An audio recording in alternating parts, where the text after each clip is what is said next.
రాజ్యాంగ నిర్మాత భారతరత్న ప్రపంచ మేధావి డాక్టర్ బిఆర్ అంబేద్కర్ పై బీజేపీ నేత కేంద్ర హోంమంత్రి అమిత్ షా చేసిన సిగ్గుమాలిన వ్యాఖ్యలను ఖండిస్తూ ఏఐసీసీ పీసీసీ పిలుపు మేరకు కాంగ్రెస్ ఆధ్వర్యంలో గోకవరం బస్టాండ్ వద్ద డీసీసీ అధ్యక్షులు డాక్టర్ టీకే విశ్వేశ్వరరెడ్డి ఆధ్వర్యంలో నిరసన చేపట్టారు। ఈ సందర్భంగా టీకే విశ్వేశ్వరరెడ్డి కాంగ్రెస్ నాయకులతో కలిసి డాక్టర్ బాబాసాహెబ్ అంబేద్కర్ విగ్రహానికి పూలమాలలు వేసి నివాళులర్పించారు। బీజేపీ నేత కేంద్ర మంత్రి అమిత్ షా డాక్టర్ బాబాసాహెబ్ అంబేద్కర్ గురించి అనుచితంగా మాట్లాడినందుకు రాజ్యాంగ నిర్మాత డాక్టర్ బాబాసాహెబ్ అంబేద్కర్కి క్షమాపణలు చెప్పి కేంద్ర మంత్రి పదవికి రాజీనామా చేయాలని డిమాండ్ చేశారు।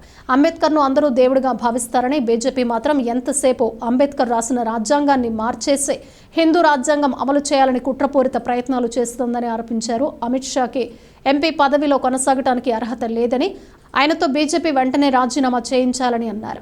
ఈ కార్యక్రమంలో పీసీసీ ఉపాధ్యక్షులు మార్టిన్ లూథర్, జిల్లా మహిళా కాంగ్రెస్ అధ్యక్షులు మోతా శారద, పీసీసీ సభ్యులు అబ్దుల్లా షరీఫ్, పట్నాలి శ్రీనివాస్, కోరుకొండ కాంగ్రెస్ పార్టీ మండల president Dosapati Satyaprasad, Seethanagaram Congress party president Nalla Veerraju, doctor Vadayar, Rajanagaram assembly coordinator doctor Srinivas Vadayar, Sudhakar, Venkata Subbarayudu, Kishore Kumar Jain, Jala Nataraj, దొంతుమళ్ల పెద్ద కాంగ్రెస్ కార్యకర్తలు పాల్గొన్నారు।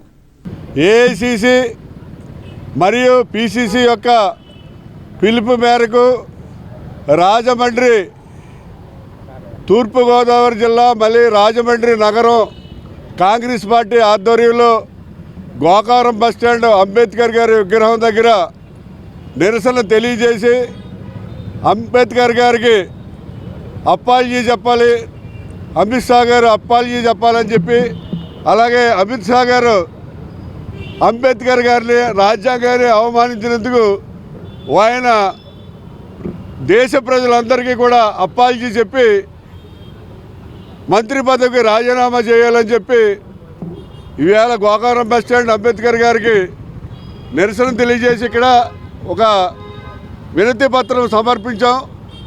అందులో అమిత్ షా గారు రాజీనామా చేయాలి వెంటనే అని చెప్పి ఆ వినతి పత్రంలో రాయటం జరిగింది।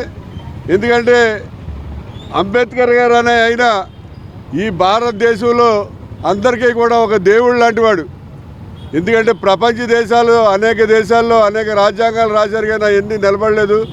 ఈ ప్రజాస్వామిక దేశం అనేక మతాలు అనేక కులాలు ఉన్నటువంటి ఈ భారతదేశంలో అంబేద్కర్ గారి యొక్క రాజ్యాంగాన్ని ఈవేళ ప్రామాణికంగా దేశ ప్రజలందరూ తీసుకుంటున్నారు।